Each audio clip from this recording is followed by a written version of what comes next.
Welcome to NSTV news. నేను సౌజన్య. ముందుగా ముఖ్యాంశాలు. మేడ్చల్ మున్సిపాలిటీ సాధారణ సర్వసభ్య సమావేశానికి హాజరైన మల్కాజ్గిరి ఎంపీ ఈటెల రాజేందర్. మొదటిసారి మేడ్చల్ మున్సిపాలిటీ సర్వసభ్య సమావేశానికి హాజరైన ఎంపీ ఈటెల రాజేందర్ను చైర్పర్సన్, కౌన్సిలర్లు శాలువాలతో సన్మానించారు. అనంతరం మున్సిపాలిటీ పరిధిలో ఉన్న పలు సమస్యలను చైర్పర్సన్, వైస్ చైర్మన్, కౌన్సిలర్లు ఎంపీ ఈటెల రాజేందర్ దృష్టికి తీసుకువచ్చారు. మేడ్చల్ మున్సిపాలిటీలో ప్రధాన సమస్య అయిన అండర్ గ్రౌండ్ డ్రైనేజీ పనులు పూర్తి కాకపోవడం వల్ల గిర్మాపూర్, మేడ్చల్లకు రాకపోకలకు ఇబ్బందిగా మారిందని కౌన్సిలర్లు తెలిపారు. మున్సిపాలిటీకి వస్తున్న ఆదాయం సిబ్బంది జీతాలకే సరిపోతుందని, తమరు చొరవ చూపి నిధులు వచ్చేలా చూడాలని ఎంపీ దృష్టికి తీసుకువచ్చారు.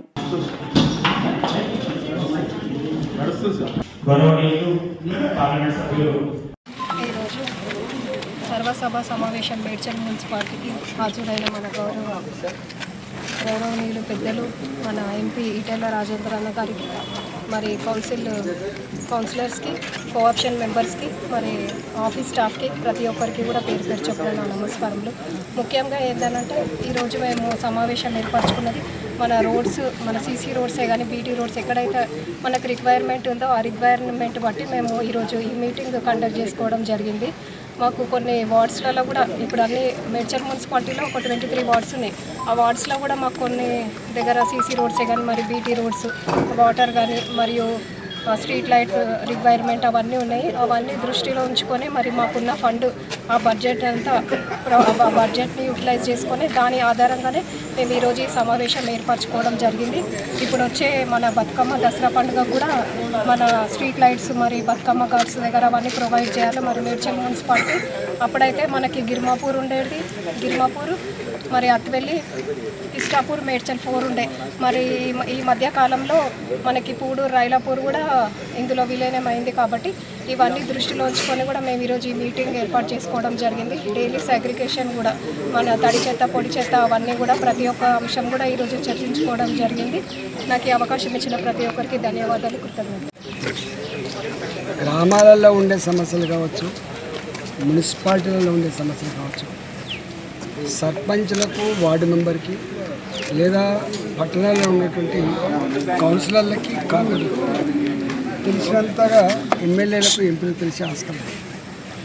నిత్యం ప్రజల మధ్యలో ఉంటూ, నిత్యం ఆ వార్డులోనే ఉంటూ ఆ సమస్యల్ని ప్రత్యేకంగా చూసేవాళ్ళు కౌన్సిలర్లు, కార్పొరేటర్లు.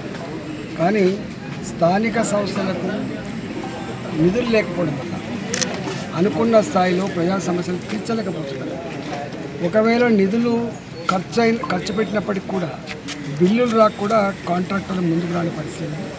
అందువల్ల గ్రామీణ ప్రాంతాలు కావచ్చు, పట్టణ ప్రాంతాలు కావచ్చు, నిధుల కొరతతో కొంత, నిధులు ఖర్చు పెట్టబడిన తర్వాత డబ్బులు రాక కాంట్రాక్టర్లకి ఇవాళ ఎవరైనా టెండర్ పిలుద్దామంటే కూడా రాని పరిస్థితి ఉంది. కాబట్టి ప్రభుత్వం దీని మీద దృష్టి పెట్టి వెంటనే పాత బకాయిలు పే చేసి స్థానిక సంస్థలకు రావాల్సిన నిధులను కూడా రిలీజ్ చేయాలని చెప్పి నేను కోరుతా ఉన్నా.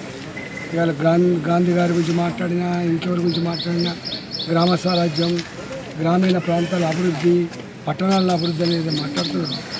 మాటలు చేతల్లో అమలు కావాలంటే దృష్టి పెట్టాల్సి ఉంటుంది. ఇవాళ రూపాయి ఖర్చు కాకుండానే అద్దంలాగా ఉండాలంటే అది అయ్యే పని కాదు. డెఫినెట్గా నిధులు ఇస్తేనే ఇలా బాగుపడిన ఆస్కారం ఉంటుంది.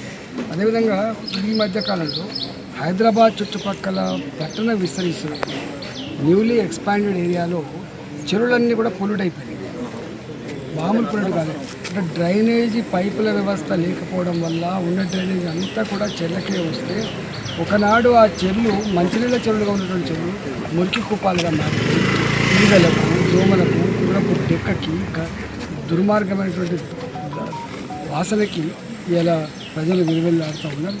ఇవాళ హైడ్రా పేరిట ఎంత చేసినప్పటికి కూడా వీటి మీద ప్రభుత్వం దృష్టి పెట్టకపోతే పట్టణాలలో రోగాలు ప్రబలి అనారోగ్యం పాలైన ఆస్కారం ఉంది. కాబట్టి ప్రభుత్వం వైద్యాలకు పోకుండా, పెద్దలకు పోకుండా ఇట్లాంటి వాటి మీద దృష్టి పెట్టాలని కోరుతుంది.